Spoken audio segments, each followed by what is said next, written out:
لله نحمده ونستعينه ونؤمن به ونتوكل عليه ونعوذ بالله من شرور أنفسنا ومن سيئات أعمالنا من يهده الله فلا مضل له ومن يضلل فلا هادي له ونشهد أن لا إله إلا الله وحده لا شريك له ونشهد أن محمدا عبده ورسوله أرسله بالهدى ودين الحق ليظهره على الدين كله ولو كره المشركون اللهم صل على محمد وعلى آل محمد كما صليت على إبراهيم وعلى آل إبراهيم وبارك على محمد وعلى آل محمد كما باركت على إبراهيم وعلى آل إبراهيم في العالمين إنك حميد مجيد أما بعد فإن خير الحديث كتاب الله وخير الهدي هدي محمد صلى الله عليه وسلم وشر الأمور محدثاتها وكل بدعة ضلالة أيها الناس أوصيكم وإياي أولا بتقوى الله رب اشرح لي صدري ويسر لي أمري واحلل عقدة من لساني يفقهوا قولي إن أريد إلا الإصلاح ما استطعت وما توفيقي إلا بالله عليه توكلت وإليه أنيب أعوذ بالله من الشيطان الرجيم فهزموهم بإذن الله وقتل داود جالوت وآتاه الله الملك والحكمة وعلمه مما يشاء ولولا دفع الله الناس بعضهم ببعض لفسدت الأرض ولكن الله ذو فضل على العالمين صدق الله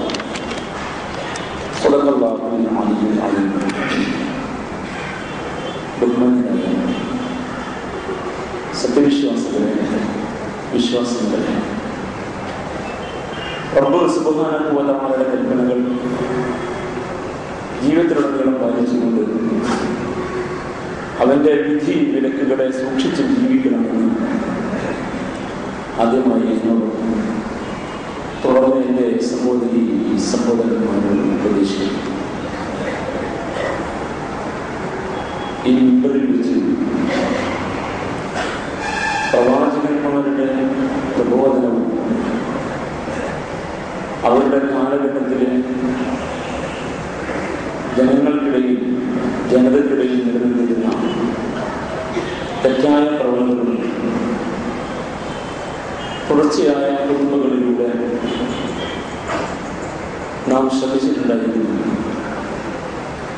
മനുഷ്യോത്പത്തിയിൽ തുടങ്ങി ആദം അലൈഹിസ്സലാത്തു വസ്സലാമയിലൂടെ കടന്നു വന്നു മഹാരഥന്മാരായ പ്രവാചകന്മാരുടെ പ്രബോധന ദൗത്യ നിർവഹണത്തെക്കുറിച്ചും അവരുടെ കാലഘട്ടത്തിലെ മൗലൂദ് പ്രബോധനത്തിൻ്റെ മുഖ്യ ഊന്നലുകളെക്കുറിച്ചും അതാത് കാലത്തെ ജനതയിൽ നിലവിലുണ്ടായിരുന്ന തെറ്റായ പ്രവണതകളെക്കുറിച്ചും തുടർച്ചയായ കുത്തുബകളിലൂടെ നാം ശ്രദ്ധിച്ചു വന്നിരുന്നു. മൂസ അലൈഹിസ്സലാത്തു വസ്സലാമയുടെ ഈജിപ്തിലെ നിയോഗ ദൗത്യ നിർവഹണത്തെക്കുറിച്ചും കടൽ കടന്ന് സീന മരുഭൂമിയിൽ എത്തിപ്പെട്ട ശേഷം അറിയപ്പെട്ട ഒരു മുസ്ലിം സമുദായം, ബനൂ ഇസ്രായേൽ സമുദായം, അവർക്കിടയിൽ നിലനിന്നിരുന്ന സകല ദൗർബല്യങ്ങളെക്കുറിച്ചുമുള്ള നമ്മുടെ സമുദായത്തിനകത്തെ അവസ്ഥകളെ ശരിയാക്കണം കാലികമായിട്ട് പഠിക്കാൻ ഉതകുമാറുള്ള ഖുർആനിന്റെ വിശദീകരണങ്ങൾ ഒരുപാട് കുത്തുബകളിലൂടെ നാം മനസ്സിലാക്കുകയും കഴിയുകയും ചെയ്തു. റമദാൻ, ദുൽഹജ്ജ്, കാലികമായ മറ്റു വിഷയങ്ങളും വന്ന ഒരു ഘട്ടത്തിൽ തുടർ ചർച്ചയ്ക്ക് തൽക്കാലം പരിസമാപ്തി കുറിക്കപ്പെടുകയാണ് ചെയ്തത്. അതിൻ്റെ തുടർച്ചയിൽ വിശുദ്ധ ഖുർആൻ പരാമർശിച്ച ബാക്കിയുള്ള മഹാരഥന്മാരായ പ്രവാചകന്മാരെ കുറിച്ചുള്ള ചർച്ച ഇന്നു മുതൽ വീണ്ടും പുനരാരംഭിക്കുകയാണ്. 25 പ്രവാചകന്മാരുടെ പേരാണ് വിശുദ്ധ ഖുർആൻ എടുത്തുദ്ധരിച്ചിരിക്കുന്നത്. 1,24,000 പരം പ്രവാചകന്മാർ അല്ലാഹുവിൻ്റെ നിയോഗം ദൗത്യം നിർവഹിച്ചുകൊണ്ട് ഈ ഭൂമുഖത്തിൽ കടന്നു വന്നിട്ടുണ്ടായിരുന്നു എന്നാണ് പ്രമുഖ പണ്ഡിതന്മാരുടെ ഗവേഷണപരമായ അഭിപ്രായം. പക്ഷെ അതിൽ 25 ആളുകളുടെ പേര് മാത്രമാണ് വിശുദ്ധ ഖുർആൻ ഉദ്ധരിച്ചത്. അതിൽ ചില ആളുകളുടെ പേര് മാത്രം പരാമർശിച്ചതായി വേറെ ചില പ്രവാചകന്മാരുടെ കാലഘട്ടത്തിൽ അവരുടെ പ്രവർത്തനത്തിന്റെ ഏതെങ്കിലും ഒരു വശം മാത്രം അതിലേക്ക് വെളിച്ചം വീശിക്കൊണ്ടുള്ള പരാമർശങ്ങളും വേറെ ചില പ്രവാചകന്മാരുടെ കാലഘട്ടത്തെ ഏറെക്കുറെ മുഴുവനായി ആ ജനതയുടെ സ്വഭാവ വൈകല്യങ്ങളെ വളരെ കൃത്യമായി വിശദീകരിച്ചുകൊണ്ടാണ് ഖുർആനിലെ പ്രതിപാദനങ്ങളുള്ളത്. അതിൽ സവിസ്തരമായ വിശദീകരണമുള്ള ഒരു ചരിത്രമായിരുന്നു ഹസ്രത്ത് മൂസ അലൈഹിസ്സലാത്തു വസ്സലാമയുടെയും ഹാറൂൻ അലൈഹിസ്സലാത്തു വസ്സലാമയുടെയും കാലഘട്ടം. ആ കാലത്തിന് ശേഷം ബനൂ ഇസ്രായേൽ സമുദായത്തിൽ വേറെയും ഒരുപാട് പ്രവാചകന്മാർ വന്നുപോയിട്ടുണ്ട് എന്ന് മനസ്സിലാക്കാനാണ് ന്യായം. എന്നാൽ ശേഷം വന്ന പ്രവാചകന്മാരിൽ ചില പ്രവാചകന്മാരുടെ പേര് പരാമർശിച്ചുകൊണ്ട് കൂടുതൽ വിശദീകരണമില്ലാതെ പറഞ്ഞു വെക്കുകയും വേറെ ചില പ്രവാചകന്മാരുടെ ചരിത്രം ഇത്തിരി വിശദാംശത്തോടെ നമ്മുടെ മുമ്പിൽ അവതരിപ്പിക്കുകയുമാണ് വിശുദ്ധ ഖുർആൻ ചെയ്യുന്നത്. അൽ-ബിദായ വൻ-നിഹായ എന്ന അറിയപ്പെടുന്ന ഈ ചരിത്ര പരാമർശങ്ങൾ കൂടി ചേർന്ന് നിൽക്കുന്ന ഗ്രന്ഥത്തിന്റെയും ഇബ്നു കസീർ റഹിമഹുല്ലാഹ് രചിച്ച ഖസസുൽ അംബിയ പ്രവാചകന്മാരുടെ ചരിത്രം വിശദീകരിക്കുന്ന ഗ്രന്ഥത്തിന്റെയും ആ ക്രമം അനുസരിച്ച് സീരീസ് അനുസരിച്ച് മൂസ അലൈഹിസ്സലാത്തു വസ്സലാമിന് ശേഷം ഖുർആൻ ഉദ്ധരിച്ച പേരെടുത്ത് പറഞ്ഞ പ്രവാചകനാണ് ഇല്യാസ് അലൈഹിസ്സലാം. അദ്ദേഹത്തിന്റെ പേര് നമ്മിൽ അധികവർക്കും വലിയ പരിചയം ഉണ്ടായിക്കൊള്ളണമെന്നില്ല. 2 സ്ഥലത്ത് മാത്രമാണ് ഖുർആൻ ഇല്യാസ് അലൈഹിസ്സലാമയെ പരാമർശിച്ചിരിക്കുന്നത്. ഒരിടത്ത് പ്രവാചകന്മാരുടെ പേരിന്റെ കൂട്ടത്തിൽ പറഞ്ഞുപോയി എന്ന് മാത്രം. അത് സൂറ അൽ അൻആമിലാണ്. ആ അധ്യായത്തിലെ 85ാമത് സൂക്തത്തിൽ മഹാരഥന്മാരായ പ്രവാചകന്മാരെ ഹിദായത്തിലേക്ക് മാർഗദർശനത്തിലേക്ക് നയിച്ചുകൊണ്ട് അവർക്ക് അല്ലാഹു നൽകിയ അനുഗ്രഹങ്ങളെ എടുത്തു പറയുന്ന കൂട്ടത്തിൽ സക്കരിയ അലൈഹിസ്സലാം, യഹ്യ അലൈഹിസ്സലാം, ഈസ അലൈഹിസ്സലാം, ഇല്യാസ് അലൈഹിസ്സലാം കുല്ലും മിനസ് സ്വാലിഹീൻ, എല്ലാവരും അല്ലാഹുവിന്റെ സദ്വൃത്തരായ ദാസന്മാരായിരുന്നു എന്ന് സൂറ അൻആമിലെ 85ാമത് ആയത്തിൽ പരാമർശിക്കുന്നുണ്ട്. അവിടെ ഇല്യാസ് അലൈഹിസ്സലാമിന്റെ പേരെടുത്ത് പറഞ്ഞിരിക്കുന്നു. ഇത്രയും വിശദീകരണം സൂറ അസ്വാഫാത്തിൽ നമുക്ക് കാണാം. ഈ 2 സ്ഥലത്ത് മാത്രമാണ് ഇല്യാസ് അലൈഹിസ്സലാമിനെ കുറിച്ച് പരാമർശമുള്ളത്. സൂറ സ്വാഫാത്തിലെ 123 മുതൽ 132 കൂടിയ സൂക്തങ്ങളിൽ ഈ പ്രവാചകൻ സമൂഹത്തിലേക്ക് കടന്നു വന്നത് ജനങ്ങളെ അഭിസംബോധന ചെയ്തു.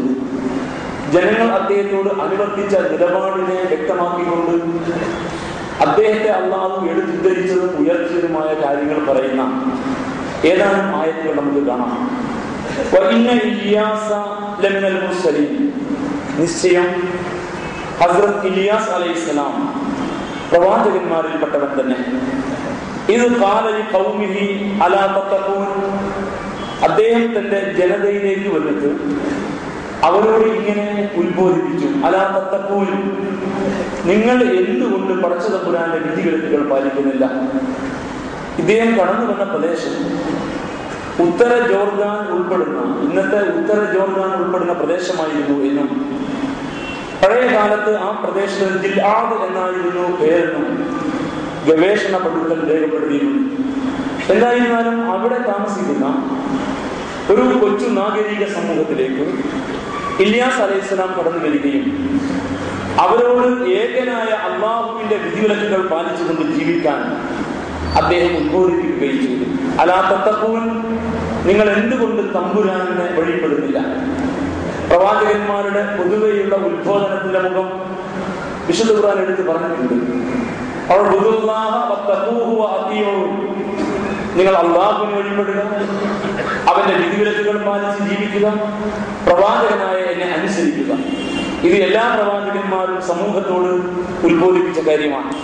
ആ ഉത്ബോധനത്തിന്റെ വിശദാംശങ്ങൾക്ക് പകരം അലാ തത്തഖൂൻ എന്ന ഒരു പ്രയോഗത്തിലൂടെ നിങ്ങളുടെ ഇലാഹു ഏകനായ അല്ലാഹുവാണെന്നും അവനെ വഴിപ്പെട്ട് നിങ്ങൾ ജീവിക്കണമെന്നും അവന്റെ വിധിവിലക്കുകളെ, കൽപ്പനാ ശാസനകളെ, കൽപ്പനാ നിരോധങ്ങളെ നിങ്ങൾ പിൻപറ്റണമെന്നും പ്രവാചകനായ എന്നെ അനുധാവനം ചെയ്യണമെന്നും അദ്ദേഹവും അവരോട് ഉത്ബോധിപ്പിച്ചതായി നമുക്ക് മനസ്സിലാക്കാം. അദ്ദേഹം അവരിൽ ഊന്നിയ ഒരു മേഖല തൊട്ടടുത്ത ആയത്തിൽ അല്ലാഹു പറയുന്നു, അതദഊന ബഅല, നിങ്ങൾ ബഅലിനെയാണോ വിളിച്ച് പ്രാർത്ഥിക്കുന്നത്? വതദഊന അഹ്സനൽ ഖാലിഖീൻ, ഏറ്റവും നന്നായി സൃഷ്ടിക്കുന്ന സൃഷ്ടാവായ അവനെ നിങ്ങൾ ഒഴിവാക്കുകയും ചെയ്തിരിക്കുന്നു. ആരാണ് ഏറ്റവും നന്നായി സൃഷ്ടിക്കുന്നവൻ? അല്ലാഹു. അത് അല്ലാഹുവാണ്.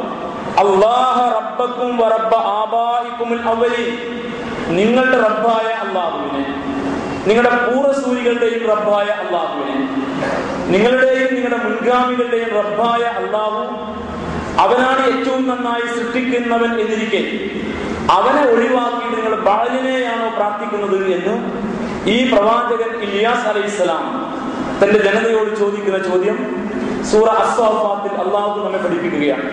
അപ്പോൾ വിഗ്രഹ ആരാധനയിൽ അധിഷ്ഠിതമായ മതമായിരുന്നു ഈ പറയുന്ന ജിൽആദ്, പഴയ കാലത്തെ ജിൽആദ് എന്ന പേരിൽ അറിയപ്പെടുന്ന ഇന്നത്തെ ഉത്തര ജോർദാന്റെ ഭാഗം ഉൾക്കൊള്ളുന്ന ആ പ്രദേശത്തെ ഈ നാഗരിക സമൂഹത്തിൽ ഉണ്ടായിരുന്ന മതവിശ്വാസമെന്നും ഏകനായ അല്ലാഹുവിനെ വിട്ട് ഈ സംവിധാനിച്ച ഇവർ ചമച്ചുണ്ടാക്കിയ ഈ വിഗ്രഹ പ്രതിഷ്ഠയ്ക്ക് പ്രാർത്ഥനയും അർത്ഥനയും നേർച്ചയും വഴിപാടും നേർന്ന് അതിനെ വണങ്ങി പ്രകീർത്തനം ചെയ്ത് ജീവിക്കുന്ന ഒരു രീതിയായിരുന്നു ആ ജനതയിൽ ഉണ്ടായിരുന്നത് എന്നും അതുകൊണ്ട് ഏകനായ നാഥന്റെ വിശ്വാസക്രമത്തിനനുസൃതമായി ജീവിച്ച പാരമ്പര്യമുള്ള ഒരുപാട് മഹാരഥന്മാരായ പ്രവാചകന്മാർ വന്നുപോയ പാരമ്പര്യമുള്ള ആ പ്രദേശത്തെ മനുഷ്യരെ ഈ ശിർക്കിൽ നിന്ന്, ബഹുദൈവ ആരാധനയിൽ നിന്ന് തെളിഞ്ഞ തൗഹീദിന്റെ വഴിയിലേക്ക് നയിക്കാനായിരുന്നു ഈ പ്രവാചകന്റെ നിയോഗമെന്നും ഈ ആയാത്തുകൾ നമുക്ക് മനസ്സിലാക്കി തരുന്നു.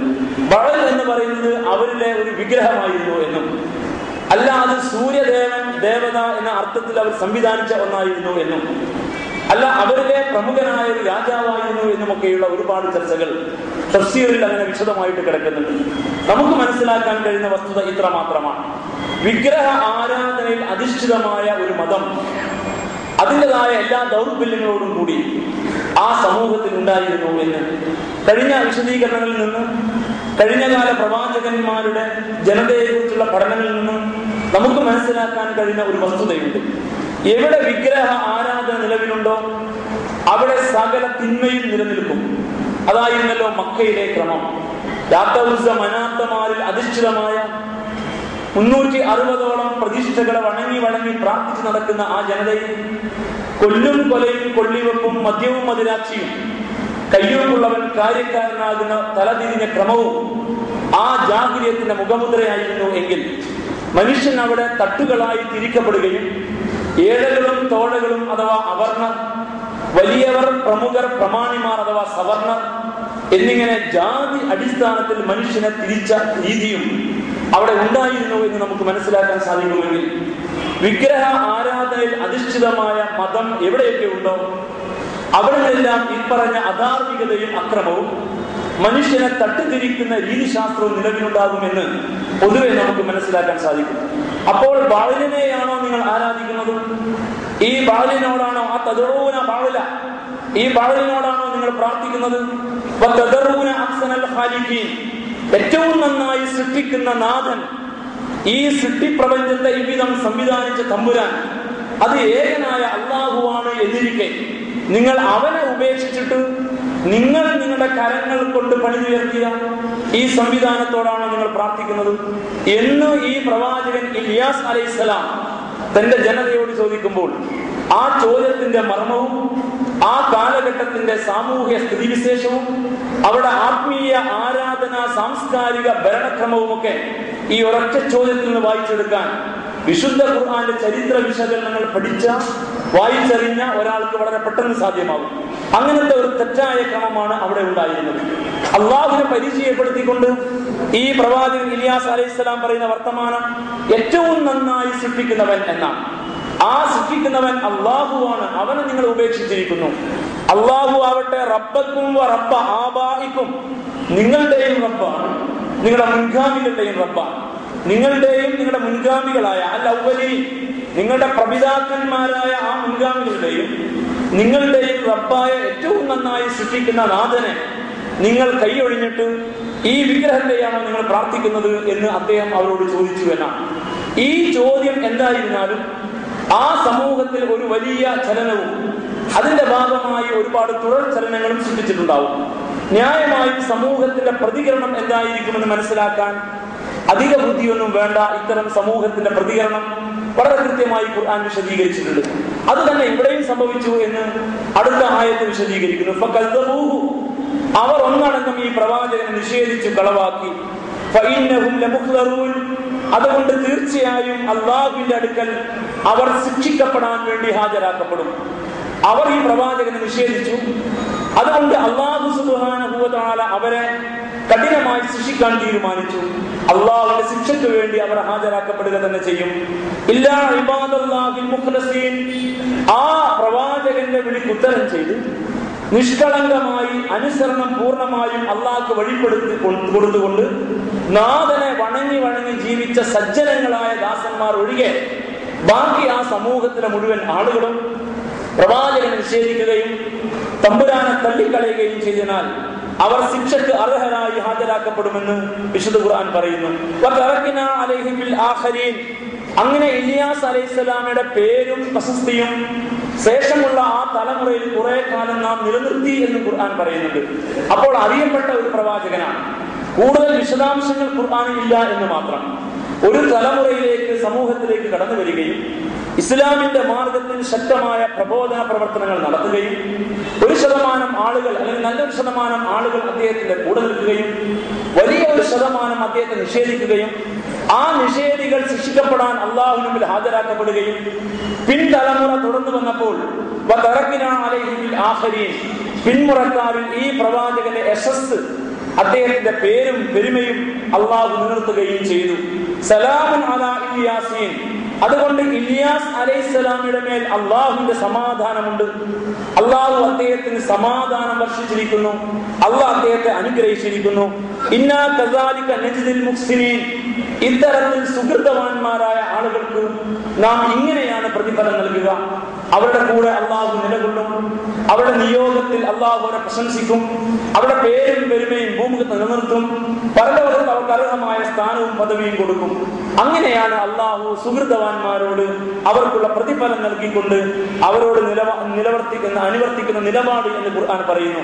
ഇന്നഹു മിൻ ഇബാദിനൽ മുഅ്മിനീൻ, നിശ്ചയം അവൻ, ഈ പ്രവാചകൻ ഇല്യാസ് അലൈഹിസ്സലാം നമ്മുടെ വിശ്വാസികളായ സദ്വൃത്തരിൽപ്പെട്ടവനാണ് എന്നും വിശുദ്ധ ഖുർആൻ പറയുന്നുണ്ട്.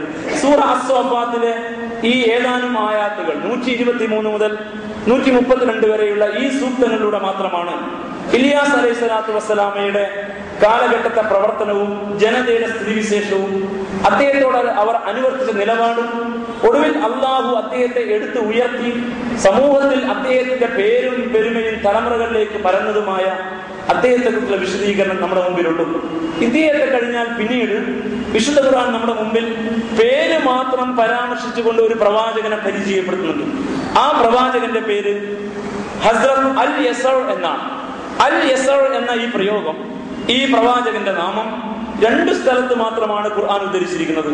ഒന്ന് സൂറ അൻആമിൽ പ്രവാചകന്മാരുടെ പേരുകൾ പരാമർശിച്ചുകൊണ്ട് അവരെ അള്ളാഹു അനുഗ്രഹിച്ച കാര്യം പ്രഖ്യാപിക്കുന്നിടത്താണ്. വഇസ്മാഈല വൽയസഅ വയൂനുസ വലൂത. ഇസ്മായിൽ അലൈഹിസ്സലാം, അൽ-യസഅ അലൈഹിസ്സലാം, യൂനുസ് അലൈഹിസ്സലാം, ലൂത്ത് അലൈഹിസ്സലാം, ഈ പ്രവാചകന്മാരൊക്കെയും അള്ളാഹു സന്മാർഗത്തിലാക്കിയ മഹാത്മാക്കളാണ്. വകുല്ലം ഫളൽനാ അലൽ ആലമീൻ, എല്ലാവരെയും ലോകർക്ക് മുകളിൽ ഏറ്റവും ശ്രേഷ്ഠമായ പദവിയിൽ നാം കൊണ്ടുപോയി വെച്ചിരിക്കുന്നു എന്ന് ഖുർആൻ പറയുന്നു. ഇതാണ് അൽ-യസഅ പ്രവാചകന്റെ പേര് പരാമർശിച്ച ഒരിടം. രണ്ടാമത്തെ സ്ഥലം സൂറത്ത് സ്വാദിലാണ്, 48-ാമത് ആയത്തിൽ. വദ്കുർ ഇസ്മാഈല വൽയസഅ വൽമുൽകിഫിൽ, നീ സ്മരിക്കുക ഇസ്മായിൽ നബി അലൈഹിസ്സലാമയുടെ ചരിത്രം, വൽയസഅ അൽ-യസഅ പ്രവാചകനെ, വദൽകിഫിൽ ദുൽകിഫിലിനെയും, വകുല്ലും മിനൽ അഖ്യാർ, എല്ലാവരും ഉത്തമന്മാരായിരുന്നു, എല്ലാവരും സജ്ജനങ്ങളിൽപ്പെട്ടവരായിരുന്നു, എല്ലാവരും സവിശേഷമായി സമൂഹത്തിൽ അംഗീകരിക്കപ്പെട്ടവരായിരുന്നു എന്ന് സൂറത്ത് സ്വാദിലെ 48-ാമത് ആയത്തിൽ വിശദീകരിക്കുന്നുണ്ട്. ഈ രണ്ട് സ്ഥലത്തും ഈ പ്രവാചകന്റെ പേര് മാത്രമാണ് പരാമർശം. കൂടുതൽ വിശദീകരണം ഖുർആനിൽ എവിടെയും ഇല്ല. അതുകൊണ്ട് ചരിത്രത്തിലും വലിയ വിശദാംശങ്ങളില്ല. ബനൂ ഇസ്രായേൽ സമുദായത്തിലേക്ക് വന്ന ഒരു പ്രവാചകനായിരുന്നു എന്നും അദ്ദേഹം പേരെടുത്ത ഒരു പ്രവാചകനായിരുന്നു എന്നും ഈ പറയുന്ന ജോർദാൻ നദീതീരത്തുള്ള നാഗരിക സമൂഹത്തിലാണ് അദ്ദേഹം വന്നിട്ടുള്ളത് എന്നും യഹൂദ ക്രൈസ്തവ സമൂഹം ഈ പ്രവാചകനെ എലീശ എന്ന പേരിൽ പരിചയപ്പെടുത്തിയിരിക്കുന്നു എന്ന് മാത്രമാണ് കിട്ടാവുന്നിടത്തോളം വിജ്ഞാനീയങ്ങൾ ചേർത്ത് വെക്കുമ്പോൾ അൽ-യസഅ അലൈഹിസ്സലാമയെ കുറിച്ച് നമ്മുടെ മുമ്പിലുള്ള വിജ്ഞാനം. ഈ രണ്ട് പ്രവാചകന്മാരെയും കഴിഞ്ഞാൽ ക്രമത്തിൽ പിന്നീട് ചരിത്ര ഗ്രന്ഥങ്ങളിൽ വിശുദ്ധ ഖുർആനിന്റെ അവതരണത്തിന്റെ ബലത്തിൽ പരിചയപ്പെടുന്നത് ദാവൂദ് അലൈഹിസ്സലാമയെയാണ്. ദാവൂദ് അലൈഹിസ്സലാമിന്റെ ചരിത്രം ഇത്തിരി വിശദീകരണത്തോടു കൂടി തന്നെ സവിശേഷമായ ഒരവസ്ഥയിൽ രാജാധിപത്യവും അല്ലെങ്കിൽ ഭരണ നേതൃത്വവും പ്രവാചകത്വവും ഒരു പ്രവാചകനിൽ സമ്മേളിച്ച, എന്നാൽ ഉത്കൃഷ്ടമായ ഒരുപാട് ഗുണവിശേഷങ്ങൾ ഒത്തുചേർന്ന ഒരു വലിയ വിശദാംശങ്ങൾ ഉൾപ്പെടുത്തിക്കൊണ്ട് തന്നെ ഖുർആൻ നമുക്ക് പരിചയപ്പെടുത്തുന്നുണ്ട്. എന്നാൽ ദാവൂദ് അലൈഹിസ്സലാമയുടെ കാലഘട്ടത്തിലേക്ക് എത്തുന്നതിന് മുമ്പ് ഈ അൽ-യസഅ പ്രവാചകന് ശേഷമുള്ള ആ ഇടവേളയിൽ ഒരു പ്രവാചകന്റെ പേര് പരാമർശിക്കാതെ ബനൂ ഇസ്രായേൽ സമുദായത്തിലെ പ്രമാണിമാരുടെ ദൗർബല്യത്തെ ചൂണ്ടിക്കാണിച്ചുകൊണ്ട് വലിയ ഒരു വിശദീകരണം സൂറ അൽ-ബഖറയിലുണ്ട്. അൽ-ബഖറ അധ്യായത്തിലെ 246 മുതൽ 251 കൂടിയ ആയാത്തുകളിൽ ഒരു പ്രവാചകന്റെ പേര് പറയാതെ ആ പ്രവാചകന്റെ കാലഘട്ടത്തിലെ പ്രമാണികളുടെ ദൗർബല്യത്തെ ചൂണ്ടിക്കാണിച്ചുകൊണ്ട് ഒരു കൃത്യമായ വിശദീകരണം വിശുദ്ധ ഖുർആൻ നൽകിയിരിക്കുന്നു. ഇബ്നു കസീർ റഹിമഹുല്ലാ തന്റെ ചരിത്ര വിശകലനത്തിൽ ഈ ഭാഗം പ്രത്യേകം അധ്യായമായി കൊടുത്തിരിക്കുന്നു. ദാവൂദ് അലൈഹിസ്സലാമയിലേക്ക് എത്തുന്നതിന് മുമ്പ് ഈ ബനൂ ഇസ്രായേൽ സമുദായത്തിൽ ഇങ്ങനെ ഒരു കാലം കഴിഞ്ഞു പോയിട്ടുണ്ടായിരുന്നു എന്നും മൂസ അലൈഹിസ്സലാത്തു വസ്സലാമ കടൽ കടത്തി കൊണ്ടുവന്ന ഒരുപാട് ഇടപെടൽ അള്ളാഹു നടത്തിയ, അടിക്കടി അവരുടെ ദൗർബല്യങ്ങൾക്ക് തക്കതായ ശിക്ഷ കൊടുത്തുകൊണ്ട് പാഠം പഠിപ്പിച്ച ആ ബനൂ ഇസ്രായേൽ സമുദായം അതിന്റെ തുടർന്നുള്ള പ്രയാണത്തിലും ദൗർബല്യങ്ങൾ കൈയൊഴിഞ്ഞിരുന്നില്ല എന്നും മുസ്ലിം സമുദായം ദൗർബല്യം കൈയൊഴിയാതെ വന്നാൽ അവർ എത്ര തന്നെ ഗടാഗരികന്മാരായിരുന്നാലും ശരി, ചരിത്രം അവരെ വെക്കുന്നത് വളരെ ഉയരത്തിലല്ല, താഴ്ന്ന ഒരു സ്ഥാനത്താണ് എന്നും അള്ളാഹു അവർക്ക് കൊടുക്കുന്ന പരിഗണന വളരെ മോശം പരിഗണനയാണ് എന്നും കൃത്യമായി മനസ്സിലാക്കാൻ വേണ്ടിയായിരിക്കണം ഒരു പ്രവാചകനെ പരാമർശിക്കാതെ, പ്രവാചകന്റെ ജനതയിലെ സാധാരണക്കാരെയും പരാമർശിക്കാതെ ആ സമുദായത്തിലെ പ്രമാണിമാരുടെ ദൗർബല്യം മാത്രം എടുത്തു കാണിച്ചത് എന്ന് സഹോദരന്മാരെ നമ്മൾ മനസ്സിലാക്കണം. ഖുർആൻ ഒരു വശം ഉന്നയിക്കുമ്പോൾ അതിന് ഒരുപാട് ഊന്നൽ മേഖലകൾ ഉണ്ടാകും. വെറുതെ ഒരു വെറും വർത്തമാനം നഊദുബില്ല അള്ളാഹുവിന്റെ ഗ്രന്ഥത്തിൽ സ്ഥാനം പിടിക്കുകയില്ല. നമുക്ക് പഠിക്കാൻ ഒരുപാട് പാഠങ്ങൾ അവശേഷിപ്പിച്ചുകൊണ്ടായിരിക്കും ആ വിശകലനം കടന്നു പോവുക. കാര്യമായിട്ട് ഒന്നും അറിയേണ്ടതില്ല, പഠിപ്പിക്കേണ്ടതില്ല എങ്കിൽ അറിയേണ്ട ഒരു വിജ്ഞാനം മാത്രം പറഞ്ഞ് അവസാനിപ്പിക്കും. അതിന് ഉദാഹരണമാണ് മേൽപ്പറഞ്ഞ രണ്ട് പ്രവാചകന്മാർ. ഇലിയാസ് അലൈഹിസ്സലാമയെ കുറിച്ച്, അദ്ദേഹത്തിന്റെ ജനതയെ കുറിച്ച് ഏതാനും ആയാത്തുകൾ മാത്രം പറഞ്ഞപ്പോൾ ഹസ്രത്ത് അൽ-യസഅ പ്രവാചകനെ കുറിച്ച് 2 സ്ഥലത്ത് പേര് മാത്രം പറഞ്ഞു പോവുകയാണ് ഖുർആൻ ചെയ്തത്. എന്നാൽ വേറെ ചിലയിടത്ത് പ്രവാചകന്മാരെ പരാമർശിക്കാതെ ജനതയുടെ ദൗർബല്യം എടുത്തു കാണിക്കുമ്പോൾ ആ ദൗർബല്യം ജീവിക്കുന്ന ഒരു മുസ്ലിം സമുദായത്തിൽ കടന്നു കയറാൻ പാടില്ല എന്ന കൃത്യമായ വെളിപാടായിട്ട് ഉൾക്കൊള്ളാൻ വിശ്വാസികളായ നമുക്ക് സാധിക്കണം. അതുകൊണ്ടാണ് പ്രവാചകന്മാരെ കുറിച്ചുള്ള ഗ്രന്ഥരചനയിൽ വിശുദ്ധ ഖുർആൻ മനുഷ്യകുലത്തിന്റെ ചരിത്രം അടയാളപ്പെടുത്തിയ ആ മനുഷ്യകുലത്തിന്റെ ചരിത്രത്തിന്റെ നാൾ വഴികളിൽ പ്രവാചകന്മാരുടെ പേര് മാത്രം പരാമർശിച്ച് ആ സമൂഹത്തെ വിശകലനം ചെയ്ത് പോകുന്നതിനിടയിൽ മഹാരഥന്മാരായ ഇസ്ലാമിക ചരിത്രകാരന്മാർ പ്രവാചകന്മാരുടെ പേര് പറയാതെ അള്ളാഹു പരിചയപ്പെടുത്തിയ ജനതയുടെ ദൗർബല്യങ്ങളെ കുറിച്ചുള്ള ഭാഗങ്ങളും പ്രത്യേകം അധ്യായമായി ചേർത്തത് എന്ന് വിനയപുരസർ നമ്മൾ മനസ്സിലാക്കണം. അങ്ങനെ വരുമ്പോൾ ഈ പരാമർശം കൂടി നമ്മുടെ മുമ്പിൽ സവിശേഷമായ ശ്രദ്ധയറിയിക്കുന്ന ഒരു പരാമർശമാണ്. സൂറ അൽ ബഖറയിലെ 246 ആയത്ത് മുതൽ 251 വരെയുള്ള ആയത്തുകളിലാണ് ഒരു പ്രവാചകന്റെ കാലഘട്ടത്തിൽ ആ പ്രവാചകന്റെ പേര് പറയാതെ ആ ജനതയും ഈ പ്രവാചകന് നടത്തിയ സംഭാഷണവും സംവാദവും ഒടുവിൽ ആ ജനത അനുവർത്തി നിലപാടും അള്ളാഹു അവരോട് കാണിച്ച രീതിയും അതിൽ ഉത്കൃഷ്ടരായ വിശ്വാസികളുടെ സവിശേഷമായ ഗുണങ്ങളും എല്ലാം എടുത്തു പറഞ്ഞിരിക്കുന്നത്. ദാവൂദ് അലൈഹിസ്സലാമിയുടെ മുമ്പ് ഇങ്ങനെ ഒരു പ്രവാചകൻ കടന്നു വന്നിരുന്നു എന്നും ആ പ്രവാചകന്റെ കാലഘട്ടത്തിൽ ഇങ്ങനെ ചില പാഠങ്ങൾ അള്ളാഹു നമ്മെ പഠിപ്പിക്കാൻ ആഗ്രഹിച്ചിരുന്നു എന്നുമാണ് ഈ പേര് പറയാതെ പ്രവാചകനെ പരാമർശിക്കാതെയുള്ള ഈ ജനതയെ കുറിച്ചുള്ള വിശദീകരണത്തിന്റെ മർമ്മം എന്ന് മഹാരഥന്മാരായ മുഫസ്സിരീങ്ങൾ ചൂണ്ടിക്കാണിച്ചിട്ടുണ്ട്. ആ പ്രവാചകന്റെ പേര് വ്യത്യസ്ത വേദങ്ങളിൽ നിന്ന് ഉരുത്തിരിച്ചെടുത്ത് വരുമ്പോൾ ഗവേഷണ പടുക്കൾ പറയുന്നു ആ പ്രവാചകന്റെ പേര് ശാമുവേൽ എന്നായിരുന്നു എന്ന്. ബൈബിളിലും തോറയിലുമൊക്കെ ശാമുവേൽ എന്നീ പ്രവാചകനെ പരിചയപ്പെടുത്തുന്നുണ്ട്. ഇബ്നു കസീർ റഹിമഹുല്ല അദ്ദേഹത്തിന്റെ ഒരു ഗവേഷണ പഠനത്തിന്റെ അടിസ്ഥാനത്തിൽ ഈ പ്രവാചകന്റെ പേര് ശംവീൽ എന്നായിരുന്നു എന്ന് തന്റെ ഖസസുൽ അംബിയ എന്ന ചരിത്ര പുസ്തകത്തിൽ രേഖപ്പെടുത്തിയിട്ടുണ്ട്. അദ്ദേഹത്തിന്റെ കാലഘട്ടത്തെ കുറിച്ച് ഇങ്ങനെയാണ് ഖുർആന്റെ പരാമർശം. അലം തറ ഇലൽ മലഇ മിൻ ബനി ഇസ്രായീല മിൻ ബഅദി മൂസ അലൈഹിസ്സലാത്തു വസ്സലാമയുടെ കാലശേഷം ബനൂ ഇസ്രായേൽ സമുദായത്തിലെ മലകുകൾ പ്രമാണിമാർ അവരുടെ രീതി നീ കാണുന്നില്ലേ? നേർക്ക് നേരെ ഒരു സമുദായത്തിലെ പ്രമാണി വർഗത്തിലേക്ക് നമ്മുടെ ശ്രദ്ധ ക്ഷണിക്കുകയാണ്. മൂസാ നബി അലൈഹിസ്സലാമക്ക് ശേഷം കടന്നു വന്ന ഇല്യാസ് അലൈഹിസ്സലാം, അൽയസ അലൈഹിസ്സലാം, ഈ രണ്ട് പ്രവാചകന്മാരുടെയും കാലം കഴിഞ്ഞ ശേഷം പിന്നീട് ആ ജനതയിൽ ഒരു പ്രവാചകൻ വന്നിട്ടുണ്ടായിരുന്നു. ആ പ്രവാചകന്റെ പേര് ഖുർആൻ പറയുന്നില്ല. പക്ഷെ ആ കാലഘട്ടത്തിലെ ജനതയുടെ അതിലെ പ്രമാണിമാർ, കൈകാര്യകർത്താക്കൾ, നേതാക്കന്മാർ അവരുടെ ഒരു വൃത്തികേടിലേക്ക്, അവരുടെ ശൈലിയിലെ ദൗർബല്യങ്ങളിലേക്ക് വിശുദ്ധ ഖുർആൻ വിരൽ ചൂണ്ടുകയാണ്. അലം തറ നീ കാണുന്നില്ലേ? നമ്മളോടാണ് ചോദ്യം. എന്നെയും നിങ്ങളെയുമാണ് ഖുർആൻ അഡ്രസ് ചെയ്യുന്നത്, അഭിസംബോധന ചെയ്യുന്നത്. ഇതൽ മലയി പ്രമാണിമാരെ നീ കാണുന്നില്ലേ? മിൻ ബനി ഇസ്രായീല, ഇസ്രായേൽ സമുദായത്തിലെ പ്രമാണിമാർ, അവരായിരുന്നു അന്നത്തെ മുസ്ലിം സമുദായം. മിൻ ബഅദി മൂസ അലൈഹിസ്സലാമക്ക് ശേഷമുള്ള ഇസ്രായേൽ സമുദായത്തിലെ പ്രമാണിമാരുടെ അവസ്ഥ നീ കാണുന്നില്ലേ? ഇത് ഖാലൂലി നബിയ്യിൻ ലഹും, അവർ അവരുടെ പ്രവാചകനോട് പറഞ്ഞ സന്ദർഭം. അപ്പോൾ അവരിലൊരു പ്രവാചകനുണ്ട്. ആ പ്രവാചകന്റെ പേര് ഖുർആൻ പറഞ്ഞില്ല. അദ്ദേഹത്തെയാണ് ശാമുവേൽ എന്നും ശംവീൽ എന്നും ചരിത്രകാരന്മാർ നമുക്ക് പരിചയപ്പെടുത്തുന്നത്. ആ പ്രവാചകനോട് ഇവർ പറഞ്ഞു, ഇബ്രാസ്തനാ മലിക്കൻ, ഞങ്ങൾക്കൊരു രാജാവിനെ നിയോഗിച്ചു തരണം. നുഖാത്തിൽ ഫീ സബീലില്ല, ആ രാജാവിന്റെ കൂടെ അണിയായി നിന്ന് ഞങ്ങൾ അള്ളാഹുവിന്റെ മാർഗത്തിൽ യുദ്ധം ചെയ്യാം. ഈ ചോദ്യം തന്നെ ഒരു ഇസ്ലാമിക സംസ്കൃതി ഉൾക്കൊള്ളുന്ന ആളുകളിൽ നിന്ന് വരുന്ന ചോദ്യമല്ല എന്ന് മുഫസ്സിരീങ്ങൾ വിലയിരുത്തുന്നു. കാരണം ഇസ്ലാമിൽ രാജാധിപത്യമില്ല, ഇസ്ലാമിൽ ഏകാധിപത്യമില്ല, ഇസ്ലാമിൽ ഛത്രാധിപത്യമോ സ്വേച്ഛാധിപത്യമോ സമഗ്രാധിപത്യമോ ഇല്ല. ഇസ്ലാമിൽ നേതൃസ്ഥാനത്ത് ഏൽപ്പിക്കപ്പെടുന്ന വ്യക്തി, ഭരണം കൈയാളുന്ന വ്യക്തിയെ രാജാവ് എന്നല്ല വിളിക്കുക, അല്ലെങ്കിൽ വേറെ എന്തെങ്കിലും പദമല്ല വിളിക്കുക, ഖലീഫ എന്നാണ് വിളിക്കുക. ഇതാണ് ഇസ്ലാമിന്റെ രീതി എന്ന് വളരെ കൃത്യമായി നമുക്കറിയാം. ഓരോ കാലഘട്ടങ്ങളിലും പ്രവാചകന്മാർ കടന്നു വരുമ്പോൾ പ്രവാചകന്മാർ ആ സമൂഹത്തിന്റെ നായക സ്ഥാനത്ത് വന്നു കഴിഞ്ഞാൽ പ്രവാചകന്മാർക്ക് ശേഷം ആ സമൂഹത്തിന്റെ നേതൃത്വം ഏറ്റെടുത്തുകൊണ്ട് ആത്മീയവും ഭരണപരവുമായ കാര്യങ്ങൾ കൈയാളുന്ന ആളുകളെ ഖലീഫ എന്നാണ് പറയുക. ഖിലാഫത്തുൻ അലാ മിൻഹാജി നുബുവ, അതാണ് ഇസ്ലാമിന്റെ ശൈലി.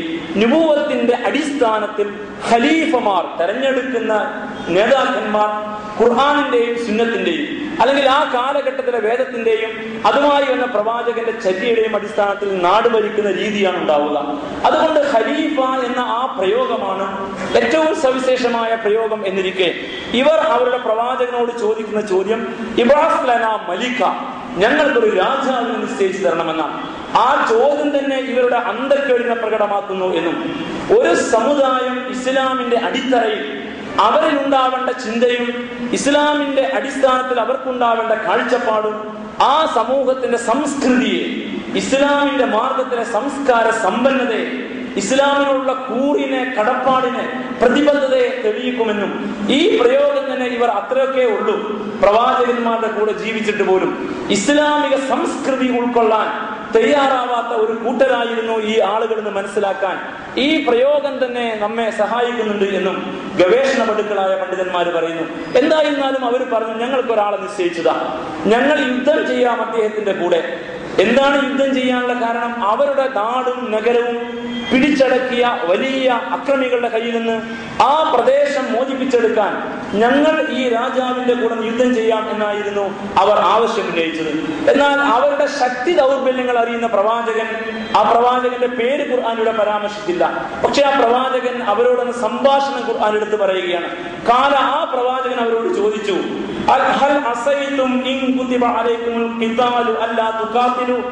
യുദ്ധം നിങ്ങളുടെ മേൽ നിർബന്ധമാക്കി കഴിഞ്ഞാൽ നിങ്ങൾ യുദ്ധം ചെയ്യാതിരുന്നാലോ? അള്ളാഹു നിങ്ങൾക്കൊരാളെ നിശ്ചയിച്ചു തന്നു, അങ്ങനെ യുദ്ധം ചെയ്യാൻ അനുമതിയും തന്നു. പക്ഷെ ആ സന്ദർഭം വരുമ്പോൾ നിങ്ങൾ പിൻവാങ്ങിയാലോ? ഇവരുടെ ശക്തിയും ദൗർബല്യവും അറിയുന്ന പ്രവാചകൻ അവരോട് ചോദിച്ച ചോദ്യമാണ്. അപ്പോൾ അവർ പറഞ്ഞ മറുപടി, അള്ളാന്റെ മാർഗത്തിൽ ഞങ്ങൾ എങ്ങനെയാണ് യുദ്ധം ചെയ്യാതിരിക്കുക? ഞങ്ങൾ മുസ്ലിമീങ്ങളല്ലേ, പ്രവാചകനായ അങ്ങയുടെ അനുചരന്മാരല്ലേ. അള്ളാഹു ഞങ്ങളോട് യുദ്ധം ചെയ്യാൻ കൽപ്പിച്ചാൽ ഞങ്ങൾ ഒരിക്കലും പിൻവാങ്ങുകയില്ല. കാരണം ഞങ്ങളുടെ വീടുകളിൽ നിന്ന്, ഞങ്ങളുടെ നാടുകളിൽ നിന്ന്, ഞങ്ങളുടെ കുടുംബാദികളിൽ നിന്ന് ഞങ്ങൾ പുറത്താക്കപ്പെട്ടിരിക്കെ ഞങ്ങൾക്കൊരു കടമയുണ്ടല്ലോ തിരിച്ചു പിടിക്കാൻ. അതുകൊണ്ട് എന്തായിരുന്നാലും ശരി, യുദ്ധം നിർബന്ധമാക്കുകയും ഞങ്ങൾക്കൊരു നായകനെ തരികയും ചെയ്താൽ ഞങ്ങൾ അദ്ദേഹത്തിന്റെ കൂടെ യുദ്ധം ചെയ്യും, പിൻവാങ്ങുന്ന പ്രശ്നമേ ഇല്ല എന്ന് ഈ ജനത പറയുകയും ചെയ്തു. എന്നാൽ അല്ലാഹു സുബ്ഹാനഹു വ തആല അവരുടെ മേൽ യുദ്ധം നിർബന്ധമാക്കിയപ്പോൾ കുറച്ചു പേരൊഴികെ ബാക്കി എല്ലാവരും പിന്മാറിക്കളഞ്ഞു. വല്ലാഹു അലീമുൻ ബിൽസാലിമീൻ. അക്രമികളെ കുറിച്ച് അള്ളാഹ്ക്ക് നന്നായിട്ട് അറിയാം. ഒരു കാലഘട്ടത്തിലെ മുസ്ലിം സമുദായം, അവരിലെ പ്രമാണിമാർ അഥവാ ആ സമൂഹത്തിലെ നേതാക്കന്മാർ, ആ സമൂഹത്തിൽ കാര്യങ്ങൾ ഇടപെടാൻ കഴിവുള്ളവർ, അവരെ കുറിച്ചാണ് ഖുർആനിന്റെ സൂചന. അവരിലേക്ക് സൂചിപ്പിച്ചുകൊണ്ട് അലം തറ ഇലൽ മലഅ്, ആ പ്രമാണിമാരെ കണ്ടില്ലേ, ഈ വലിയവന്മാരെ കണ്ടില്ലേ, സമൂഹത്തിലെ വലിയന്മാർ, ബനൂ ഇസ്രായേൽ സമുദായത്തിലെ, അവരുടെ പ്രവാചകനോട് ഇങ്ങനെ ആവശ്യപ്പെട്ടു. അവരുടെ എല്ലാ അവസ്ഥയും അറിഞ്ഞുകൊണ്ട് പ്രവാചകൻ പറഞ്ഞു, നിങ്ങൾക്ക് അങ്ങനെ ഒരു നേതാവിന് നിശ്ചയിച്ചു തന്നു, നിങ്ങളോട് യുദ്ധം ചെയ്യാൻ അള്ളാഹു കൽപ്പിച്ചാൽ യുദ്ധം നിർബന്ധമാകുന്ന ഒരു ഘട്ടത്തിൽ നിങ്ങൾ പിൻവാങ്ങിക്കളയില്ല എന്ന് എന്താണ് ഉറപ്പ്? ഒരു സമുദായത്തെ കുറിച്ച് ആ സമുദായത്തെ നയിക്കുന്ന പ്രവാചകൻ ഇങ്ങനെ വിലയിരുത്തേണ്ടി വരുമ്പോൾ അവരുടെ ഇസ്ലാം ബോധം, ഇസ്ലാമിനുള്ള കൂറ്, പ്രവാചകനുള്ള വിധേയത്വം എത്രമേൽ കുറഞ്ഞതും ദൗർബല്യം നിറഞ്ഞതുമായിരുന്നു എന്ന് മനസ്സിലാക്കാൻ സഹോദരന്മാരെ ആയത് നമ്മെ സഹായിക്കും.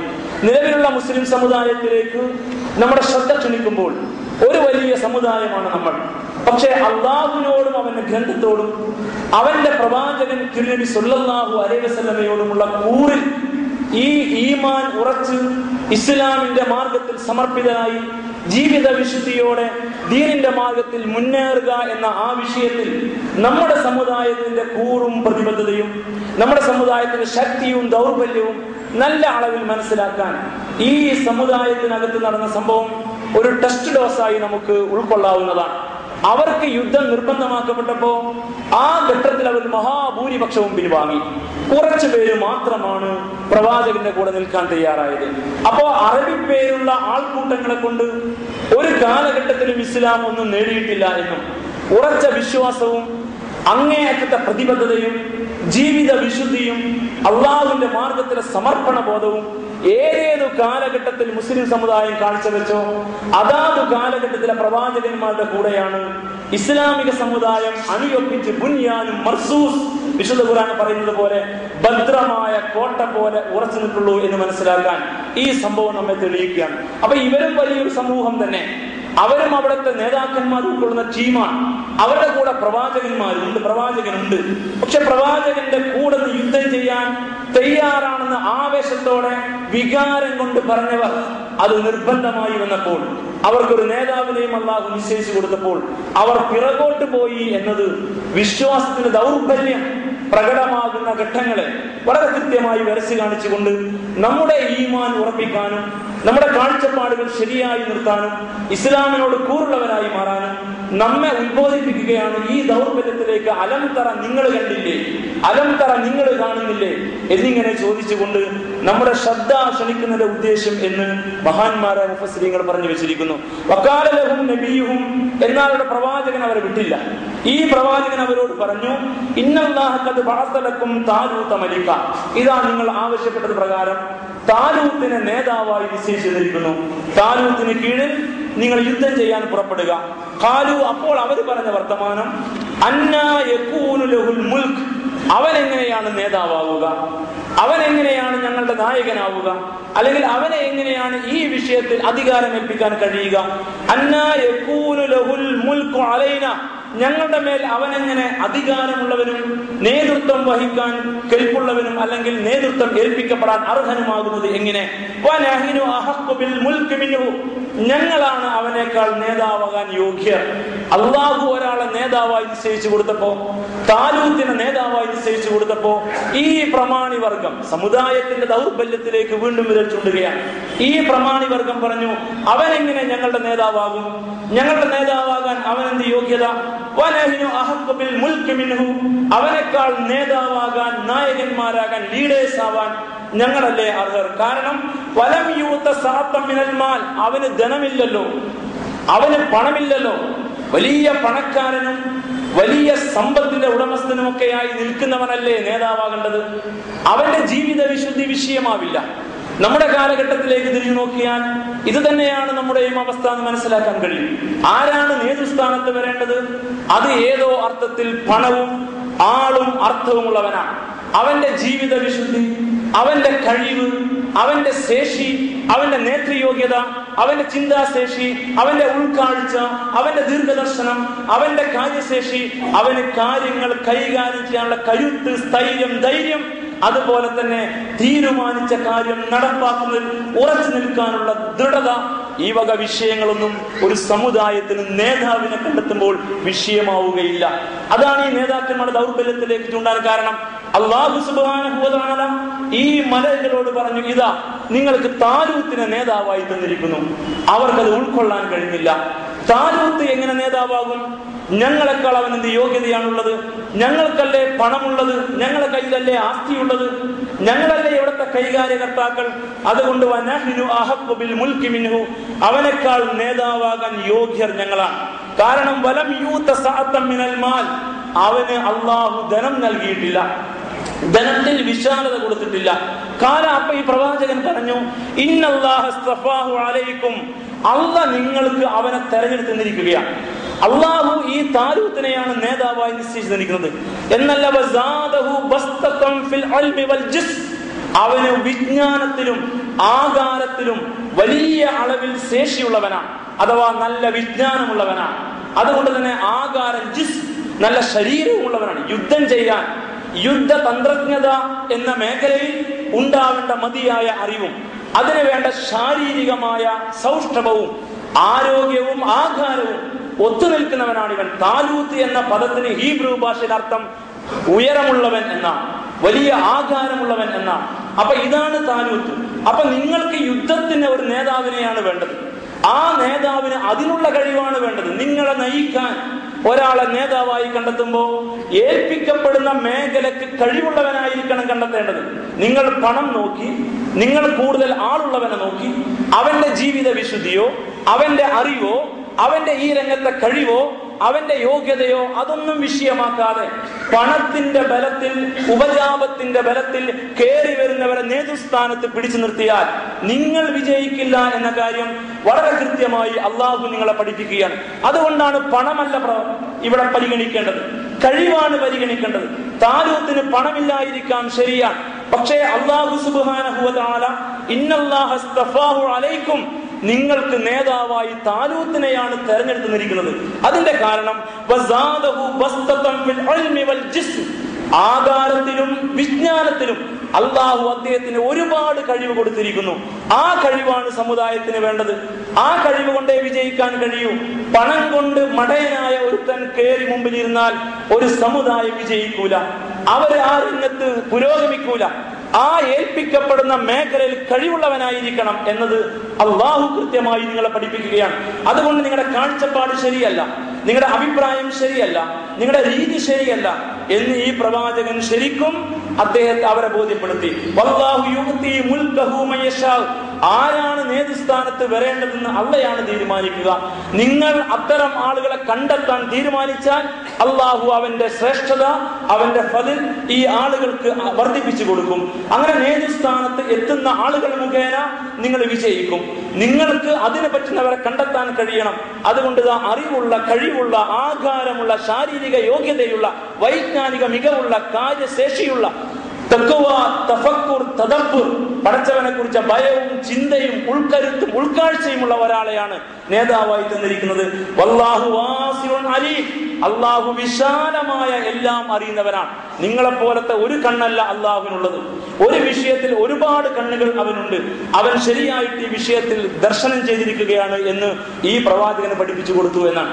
ഈ ചർച്ച തുടരുന്നുണ്ട്. നമ്മുടെ ഖുത്ബയുടെ പരിമിതിക്കകത്തത് മുഴുവനാക്കാൻ സാധ്യമല്ല. പക്ഷെ ഒരു കാര്യം നിങ്ങൾ അറിയണം, ഒരു കാലഘട്ടത്തിലെ പ്രവാചകന്റെ പേര് പരാമർശിക്കാതെ, ആ കാലഘട്ടത്തിലെ ജനതയിലെ സാധാരണക്കാരെ പരാമർശിക്കാതെ, ആ കാലഘട്ടത്തിലെ ജനതയുടെ പ്രമുഖന്മാരായ പ്രമാണിമാരുടെ ദൗർബല്യങ്ങളെ വെച്ചുകൊണ്ട് നേതൃത്വം വഹിക്കുന്നവരെ കുറിച്ച് ഒരു സമൂഹത്തിന്റെ കാഴ്ചപ്പാട് എത്ര വികലമാണ് എന്ന് വളരെ പച്ചയായിട്ട് വർണ്ണിക്കുന്ന ഈ ഭാഗം സമുദായം പഠിക്കേണ്ടുന്ന പാഠമാണ്.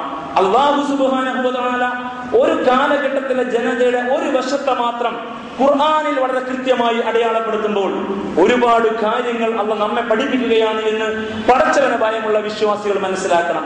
ഈമാനിന്റെ അടിസ്ഥാനത്തിൽ നാം ഇങ്ങനെ ചില കാര്യങ്ങൾ തിരിച്ചറിഞ്ഞു മുന്നോട്ട് പോയില്ല എങ്കിൽ ഒരു സമുദായം അമ്പെ പരാജയപ്പെടും എന്നും ഈ ഉത്ബോധനം നമ്മെ ഉത്ബോധിപ്പിക്കുകയാണ്. അതിന്റെ ബാക്കി തുടർച്ചയിലെ ആ സമൂഹത്തിലെ വലിയ ദൗർബല്യങ്ങൾ വീണ്ടും ഖുർആൻ ഉദ്ധരിക്കുന്നുണ്ട്. ഇൻഷാ അല്ലാഹ് അടുത്ത ആഴ്ചയിൽ നമുക്ക് ആ ഭാഗത്തേക്ക് പ്രവേശിക്കാം. അല്ലാഹു സുബ്ഹാനഹു വ തആല ഖുർആനിക അധ്യാപനങ്ങൾ യഥാവിധി പഠിച്ച് മനസ്സിലാക്കാൻ നമ്മെ ഏവരെയും അനുഗ്രഹിക്കുമാറാവട്ടെ. ഇന്നല്ലാഹ മലായികതഹു യുസല്ലൂന അലൻ നബിയ്യി യാ അയ്യുഹല്ലദീന ആമനൂ സല്ലു അലൈഹി വസല്ലിമു തസ്ലീമാ. അൽഹംദുലില്ലാഹ് അൽഹംദുലില്ലാഹി റബ്ബിൽ ആലമീൻ. اللهم صل وسلم على عبدك ورسولك محمد الأمين وعلى آله وأصحابه أجمعين. أيها الناس أوصيكم ثانيا بتقوى الله يا أيها الذين آمنوا اتقوا الله حق تقاته ولا تموتن إلا وأنتم مسلمون. اللهم ارض عن الخلفاء الراشدين وأمراء المرشدين عن أبي بكر الصديق وعمر بن الخطاب وعثمان بن عفان وعلي بن أبي طالب وعمي نبيك حمزة والعباس وبقية الصحابة والقرابة والتابعين كلهم أجمعين. اللهم اغفر للمؤمنين والمؤمنات والمسلمين والمسلمات الأحياء منهم والأموات إنك مجيب الدعوات يا قاضي الحاجات. اللهم أعز الإسلام والمسلمين وأذل الشرك والمشركين. اللهم أعز الإسلام والمسلمين وأذل الكفر والكافرين. اللهم أعز الإسلام والمسلمين وأذل الظلم والظالمين. اللهم أجرنا من النار. اللهم أجرنا من النار. اللهم أجرنا من النار. ربنا اغفر لنا ولإخواننا الذين سبقونا بالإيمان ولا تجعل في قلوبنا غلا للذين آمنوا ربنا إنك رؤوف رحيم. ربنا آتنا في الدنيا حسنة وفي الآخرة حسنة وقنا عذاب النار. آمين برحمتك يا رب.